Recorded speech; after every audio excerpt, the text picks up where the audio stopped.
پارہ نمبر 18 سورۃ المؤمنون کی آیت آپ کے سامنے تلاوت کی ہے۔ اس آیت میں اللہ تعالیٰ نے انبیاء کرام کے لیے دو حکم بیان فرمائے ہیں۔ یا ایھا الرسول کلوا من الطیبات واعملوا صالحا، اے رسولو پاکیزہ مال کھاؤ، پاکیزہ چیزیں کھاؤ اور نیک اعمال اختیار کرو۔ دو حکم اللہ تعالیٰ نے بیان فرمائے ہیں۔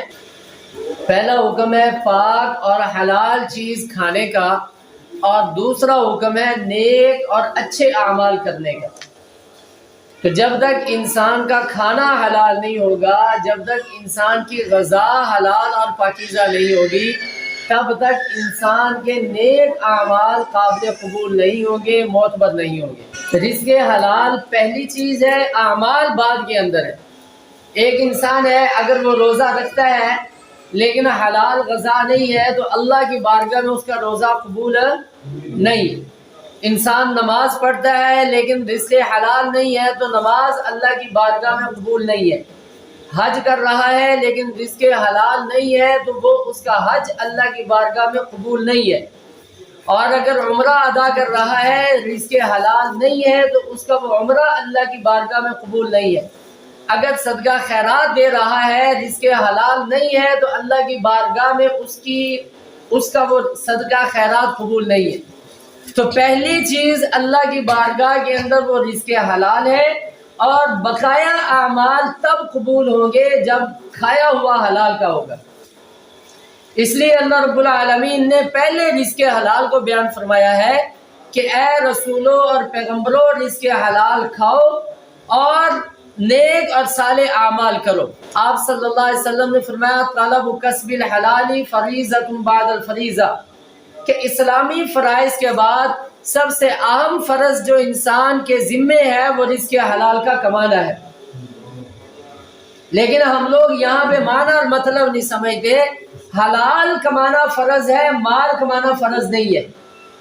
حلال کمانا فرض ہے، مال کمانا فرض نہیں ہے، لیکن ہماری جتنی دوڑ لگی ہوئی ہے وہ حلال کمانے میں نہیں ہے، وہ مال کمانے میں ہے۔ حلال کمانے کی وجہ سے ہم لوگ اللہ کی رضا حاصل کر سکتے ہیں۔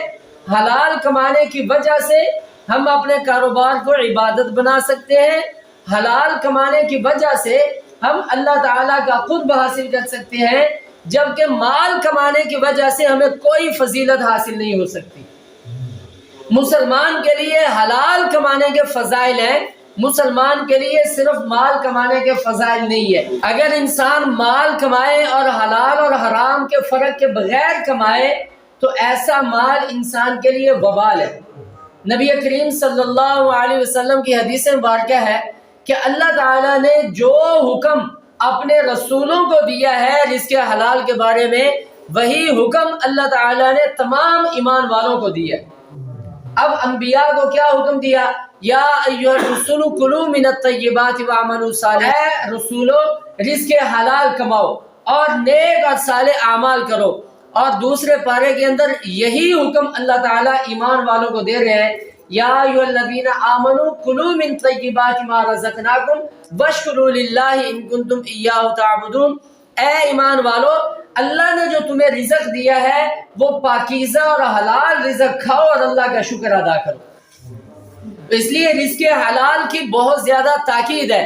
نبی اکرم علیہ الصلوۃ والسلام نے ایک حدیث مبارکہ میں، صحیح مسلم کی روایت ہے، ارشاد فرمایا کہ ایک انسان ایسا بہت لمبا سفر کرتا ہے اور لمبے سفر کی وجہ سے اس کے بال بکھرے ہوئے ہیں اور اس کے کپڑے، اس کا بدن وہ سفر کی وجہ سے میلا ہو چکا ہے، اور اس سفر کی وجہ سے، تھکاوٹ کی وجہ سے اور پراگندگی کی وجہ سے اس کے باوجود بھی وہ اللہ سے دعا کرتا ہے، اپنے ہاتھ اٹھاتا ہے اور دعا مانگتا ہے، یا رب یا رب، کہ یا اللہ میری دعا قبول فرما۔ حالانکہ حضور فرما رہے ہیں کہ اس کا کھانا حرام ہے، اس کا پینا حرام ہے، اس کا لباس حرام ہے، اور اس کی غذا حرام سے جو ہے وہ جسم اس کا پلا ہوا ہے۔ ایسے انسان کی دعا کہاں پہ قبول ہو سکتی ہے؟ تو پتہ چلا کہ دعا کے قبول ہونے کے اندر بھی یہ شرط ہے کہ آپ کا کھایا ہوا لقمہ حلال کا ہو۔ یہ شرط ہے کہ آپ کا لباس حلال کا ہو، یہ ضروری ہے کہ آپ جو چیز پی رہے ہیں وہ حلال کی ہو، اور آپ کی غذا جسمانی وہ حلال کی ہوگی تو اللہ کی بارگاہ میں آپ کی دعا قبول ہے۔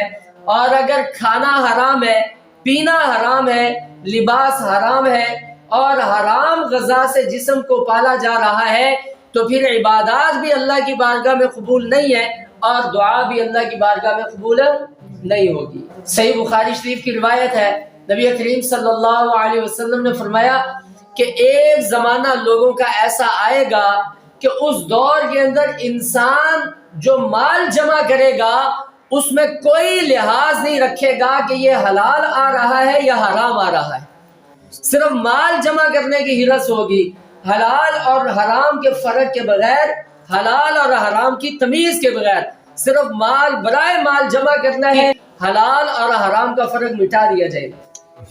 اور آج ہمارے معاشرے کے اندر یہ چیز برسرے اقتدار ہے، یہ چیز کہ ہر انسان کی ہرس، ہر انسان کی طمع اور ہر انسان کی لالچ ہے کہ وہ زیادہ سے زیادہ مال کما لے، چاہے وہ حلال طریقے سے آئے چاہے وہ حرام طریقے سے آئے، وہ چوری کے ذریعے آئے، وہ ڈکیتی کے ذریعے آئے، وہ دو نمبری کے ذریعے آئے، ملاوٹ کے ذریعے آئے، بس مال آنا چاہیے، مال آنا چاہیے۔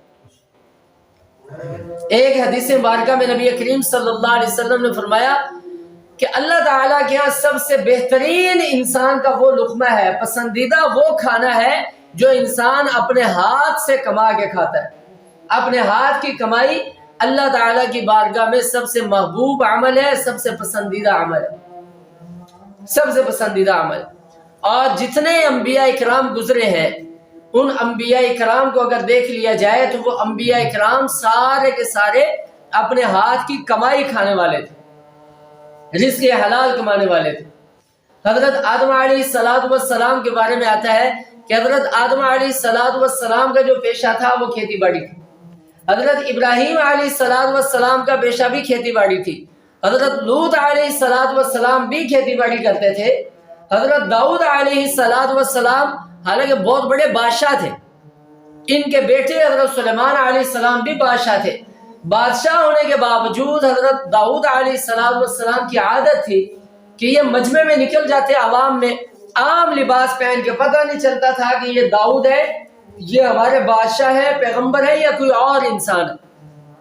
تو لوگوں سے پوچھا کرتے تھے کہ داؤد کیسا ہے، ان کے اخلاق کیسے ہیں، ان کا نظام حکومت کیسا ہے۔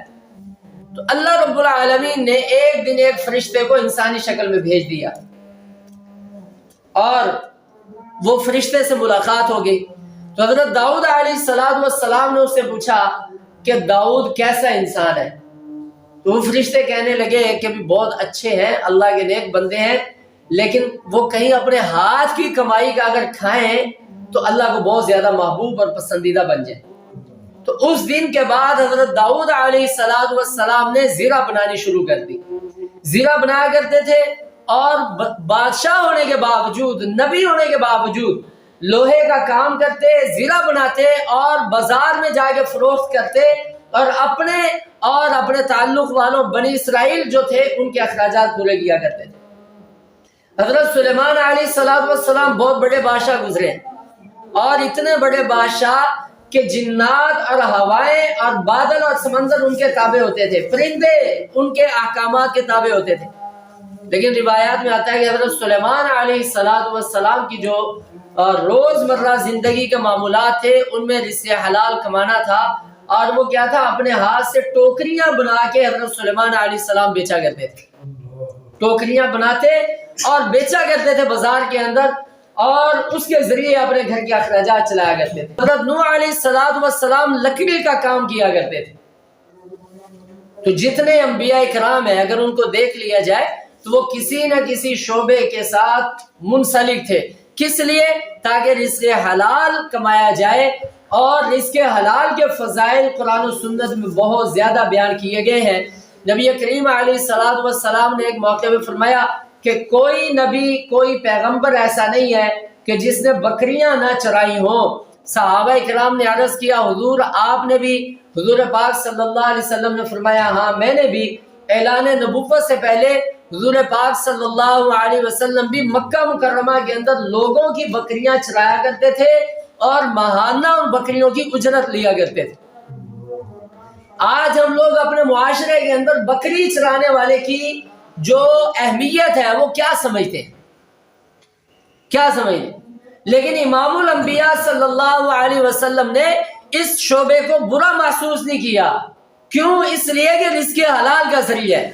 آج ہمارے یہاں رزق حلال کا جو کام ہے، چاہے وہ ریڑھی لگانا ہے، وہ بکری چرانا ہے، وہ جوتوں کو ٹانکے لگانا ہے، وہ کپڑے دھونا ہے، سبزی بیچنا ہے، کوئی اور کام ہے، ان کو تو ہم برا سمجھتے ہیں، لیکن ملاوٹ کو کوئی برا نہیں سمجھتا، چوری کو برا نہیں سمجھا جا رہا، سود کو برا نہیں سمجھا جا رہا، رشوت کو برا نہیں سمجھا جا رہا، اور جوے کو برا نہیں سمجھا جا رہا، فراڈ کو برا نہیں سمجھا جا رہا۔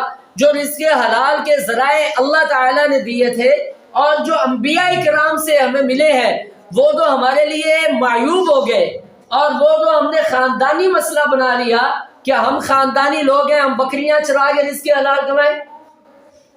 وہ شعبے تو ہمارے لیے معیوب ہو گئے، اور جو کام نہ اللہ کے ہاں اچھا ہے، نہ اللہ کے رسول کے ہاں اچھا ہے، اور نہ ہی دنیا کی کسی تہذیب کے اندر اس کو اچھا کہا گیا ہے، نہ ہی معاشرہ اس کام کو اچھا سمجھتا ہے، وہ کام آج ہماری زندگیوں میں موجود ہے۔